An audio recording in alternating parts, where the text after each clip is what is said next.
Selamat datang kembali sahabat-sahabat penggemar catur di channel Wong Catur. Kali ini yang akan sama-sama kita bahas adalah partai luar biasa yang mempertemukan idola banyak pecatur, siapa lagi kalau bukan Magnus Carlsen, ketika berhadapan dengan pecatur Rusia Grandmaster Ian Nepomniachtchi dalam game kedua Champions Chess Tour 2024 yang berlangsung di Oslo, Norwegia, sekitar 2 minggu sebelum video ini dirilis, yaitu 21 Desember 2024.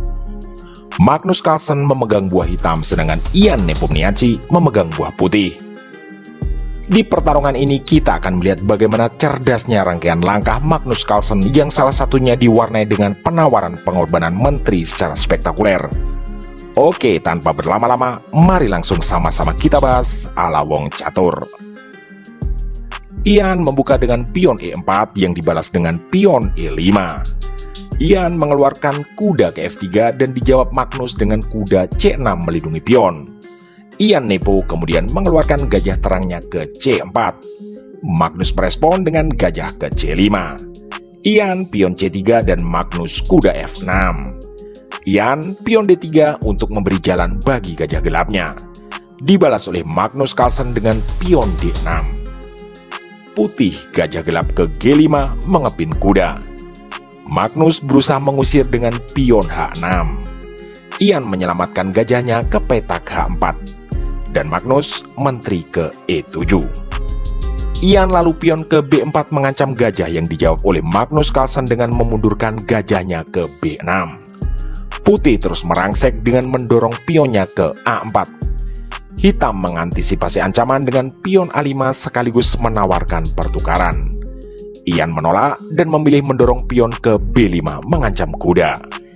Magnus Carlsen kemudian menyelamatkan kudanya ke D8. Ian lalu mengeluarkan kuda B ke D2.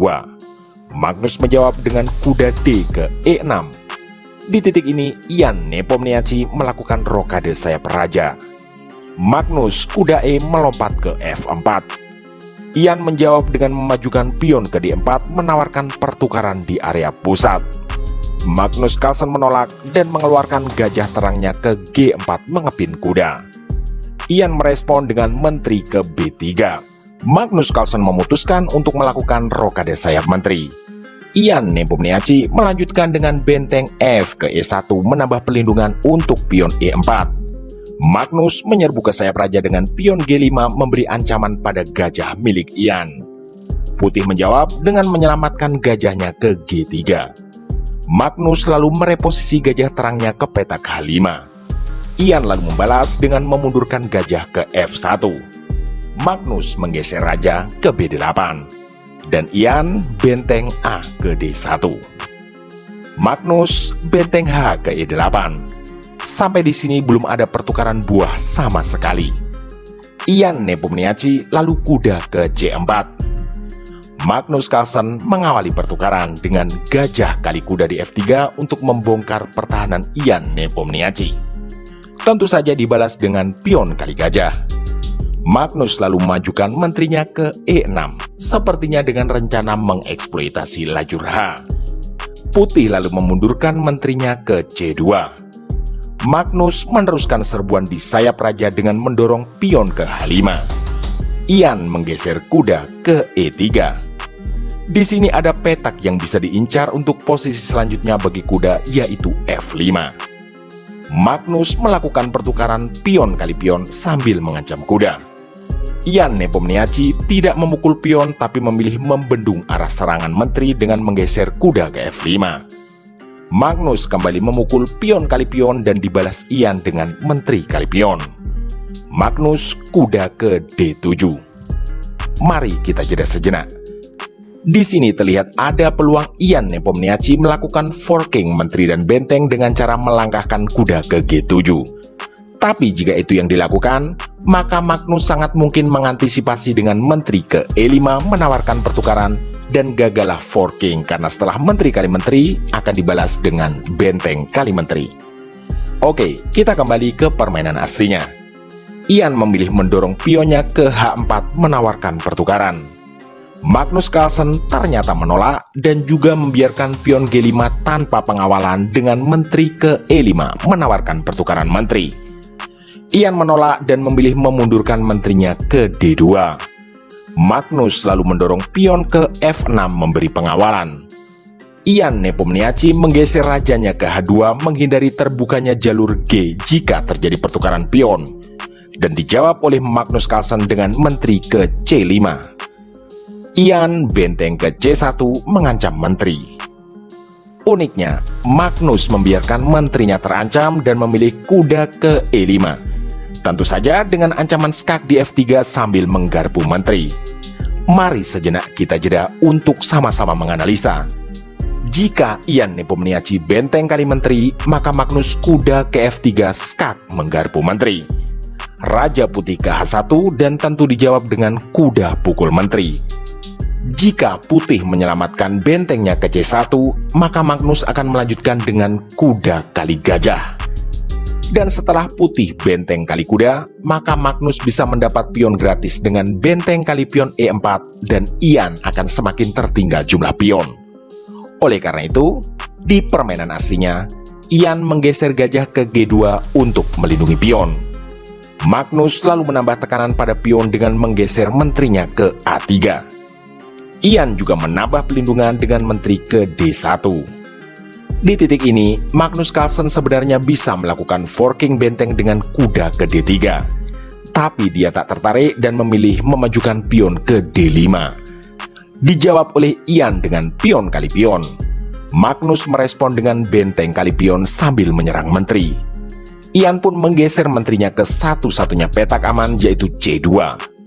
Dijawab oleh Magnus Carlsen dengan menyusun benteng E ke D8. Ian Nepomniachtchi melakukan pengorbanan dengan benteng kali kuda dan Magnus benteng kali benteng. Ian lalu menggerakkan kudanya ke E3 untuk menutup jalur serangan menteri sekaligus bisa mengincar petak C4 untuk melakukan forking menteri dan benteng. Kali ini giliran Magnus yang melakukan pengorbanan benteng kali kuda. Dan tentu saja dibalas pion kali benteng. Magnus Carlsen menyambut dengan menteri kali pion. Tentu saja ancaman besar dari Magnus Carlsen setelah ini adalah benteng ke D2. Ian menjawab dengan benteng ke E1 mengancam menteri. Magnus Carlsen menyelamatkan menterinya ke D4. Di sini tentu saja ada ancaman skakmat dengan menteri ke G1 jika saja Ian ceroboh dengan bentengnya meninggalkan baris 1. Tapi tentu saja dalam pertarungan sekelas Grandmaster hal itu sangat sulit terjadi. Ian Nepomniachtchi memilih pion kali pion. Menariknya, Magnus bukannya memukul balik pion dan justru mengorbankan pion yang lain yaitu maju ke H4. Karena akan berbahaya jika lajur H kosong, maka Ian memilih gajah kali kuda. Tentu saja disambut Magnus Carlsen dengan menteri kali gajah skak. Raja putih hanya punya satu petak pilihan yaitu H1. Seperti yang kita duga bersama-sama, Magnus terus mendorong pionnya ke H3 mengancam gajah sekaligus mengorbankan diri. Ian Nepomniachtchi menyambut dengan gajah kali pion. Magnus Carlsen lalu menempatkan menterinya ke petak G3. Dan di titik ini, Ian Nepomniachtchi menyerah. Seperti biasa, mari kita analisa bersama-sama kemungkinan lanjutan permainan jika Ian tidak menyerah. Posisi ini adalah menteri sedang menggarpu gajah dan benteng. Langkah terbaik yang disarankan komputer di titik ini bagi putih adalah menteri ke G2. Maka Magnus akan menteri kali benteng skak. Raja putih ke H2 dan sahabat-sahabat pasti bisa menebak langkah lanjutannya yaitu benteng ke D2 mengancam menteri. Dan tentu saja di posisi ini Magnus Carlsen unggul segalanya.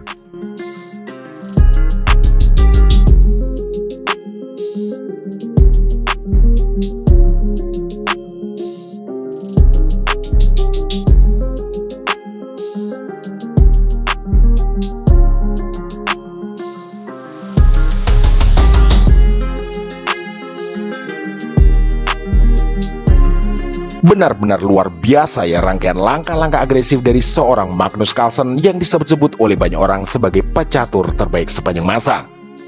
Demikianlah video catur kali ini, semoga menjadi referensi dan inspirasi bagi kita semua. Jangan lupa untuk like, comment, share, dan subscribe bagi sahabat-sahabat yang belum subscribe. Terima kasih telah menyimak, mohon maaf atas kesalahan kata dan sampai jumpa di video catur berikutnya.